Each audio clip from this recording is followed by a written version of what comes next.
I'm here to talk to a young lady today.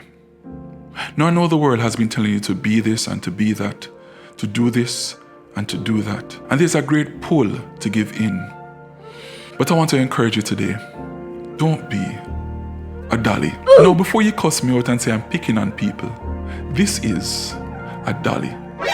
Notice anything telling about this Dolly? This Dolly is Brazilian. Look like it walk all the way to Brazil and walk come back in the middle of one storm. Tabakaba. The Dolly never no clothes. Dolly only have one foot. I'm sure that's not what you want to be. Because Dollies generally don't get good treatment. The best days this here Dolly has ever seen was when it was in the store, on the shelf, in a plastic. My encouragement to you is, don't be that. Don't be a Dolly. Be original. Be yourself. Share this with someone who you feel might need these words of inspiration.